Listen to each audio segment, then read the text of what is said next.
USA Radio News with Tim Berg. Senate Republican leader Mitch McConnell is going after congressional Democrats, accusing them of dragging Attorney General William Barr's name through the mud.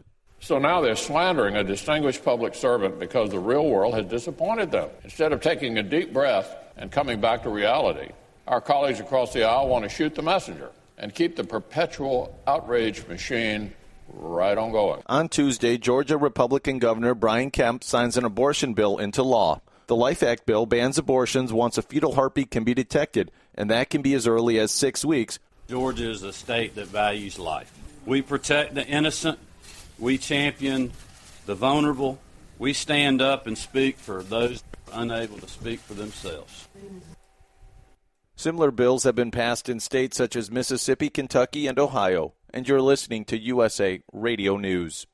FBI Director Christopher Wray says the agency has made changes to address deficiencies in its handling of information before the deadly Parkland, Florida high school shooting. We've changed training, we've changed policies out there, we've increased significantly the amount of resources that are out there. Wray was speaking in a Senate Appropriations Subcommittee hearing.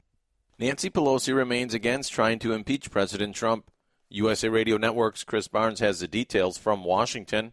During a Monday fundraising event in Chicago, the U.S. House Speaker said pursuing impeachment could hurt the Democrats in next year's elections. She says Democrats should instead be focusing on building their majority in the House, winning back the White House, and winning a Senate majority in 2020. Pelosi was the featured speaker at the 18th annual Ultimate Women's Power Lunch, which this year was a fundraiser for U.S. Representative Jan Schakowsky.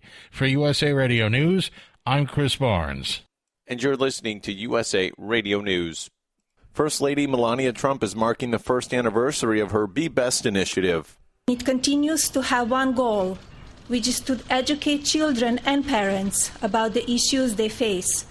Speaking at the White House, the First Lady says a fast-paced, ever-changing world can make children less prepared for the challenges ahead. Voters in Denver, Colorado on Tuesday will decide whether to become the first city in the United States to decriminalize the use of magic mushrooms. The measure would make the personal use and possession of the mushrooms by those over 21 years of age or older in Denver the lowest law enforcement priority. That's according to the measure's language. Fox News medical contributor Dr. Mark Siegel on mushrooms. It's Schedule 1 under the DEA, which means that it's believed to have no medicinal value. It can help you medically. Well, you know what we've been learning in the last few years? Medical marijuana has a use. Guess what else has a use? Psilocybin. A study in about a year ago in 2018 showed that it actually decreases resistant depression by 47%. A study in Nature, a very important journal.